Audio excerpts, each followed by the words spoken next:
Hello friends, welcome in this Sunday homily on the 23rd Sunday in Ordinary Time of the year. I'd like to tell you something about a particular Polish family this Sunday. You see, during the Second World War, Josef and Wiktoria Ulma, together with their 6 beautiful children, they lived in a village called Markowa. They ran a farm specialized in cultivation of vegetables, fruits, beekeeping. Joseph's passion was photography, and he was very active as well in his local community. And Wiktoria, well, she gave her whole life and heart to raise her 6 beautiful children. They lived in a distance from the other households. Also, around 20 Jewish families lived in Markowa as well, and about 1,000 Jews overall lived in the whole district. In the first half of 1942, the majority of them had been deported and executed in extermination camps. And when the Huns began searching for those who were hiding in the forests, in the areas, that very time Josef Ulma helped with his family to build a hideout for one of the families. And that's what they, together with their friends, always thought about, to reach out to find the people who are in great need. In autumn 1942, a particular Jewish family knocked their door, the Goldman family.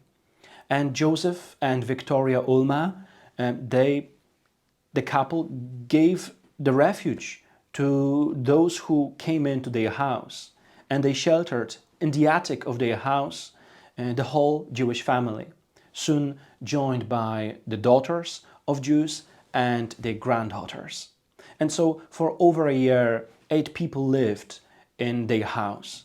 The men helped together with Josef and Wiktoria in looking after the farm, etc. And Wiktoria even took photographs when the Jewish people, together with Josef and Wiktoria, were helping out in many whereabouts and works of their farm. Even though they were surrounded by death, they lived with this attitude of constant care and love and appreciation of life especially.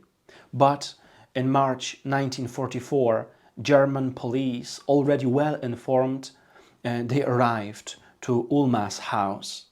They came to Markowa because they knew exactly where and what they are looking for. They came in to Joseph's and Wiktoria's house, the shots rang out, and in a few minutes the whole Jewish family living in the attic, as well as downstairs where Josef and Wiktoria lived together with their 6 children, they all passed away. The Ulma family led a very ordinary life against the terrible backdrop of the Second World War. Josef worked in the fields, as I said. Wiktoria managed their home, cared for their 6 children, and with another one on the way as well. And so through their very simple daily routines, they really exemplified the teaching of the gospel, with family prayers, with shared faith education, with Bible reading. They turned their house into what Pope John Paul II way later would call a domestic church, the place where the faith grows daily.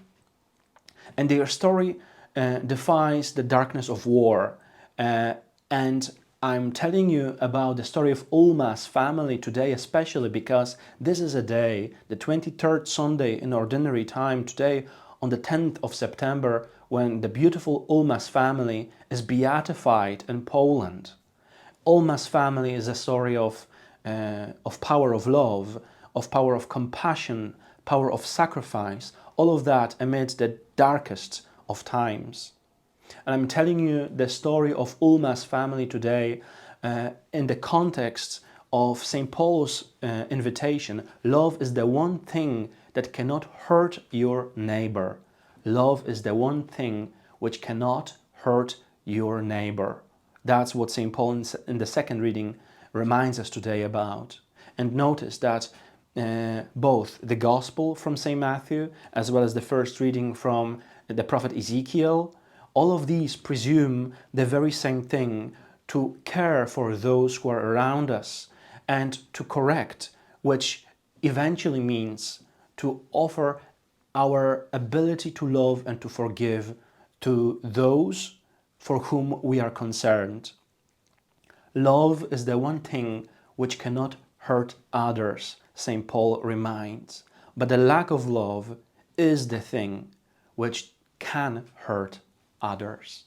And so when we look around us into the places of our daily routines, life, work, homes, and when we hear this invitation from St. Paul, but eventually from the Lord himself, from Jesus, let us look at this very simple and yet heroic example of Josef and Wiktoria Ulmas, and may they inspire us today in practicing our Christian mutual love towards our neighbors, towards those who are searching for shelter, for accommodation, for help, for being noticed, for being forgiven, etc. Love is the one thing which cannot hurt your neighbor, once again say St. Paul's. And may Wiktoria Ulma, may Josef Ulma, together with their 7 children, because indeed one of those was even and is even unnamed, and yet this very Sunday is beatified as well, help us to understand that even in the darkest of times, the most complicated and exclusive, there is always a room, there is always a place, there is always a time to show our love to our neighbor. God bless you and see you next Sunday.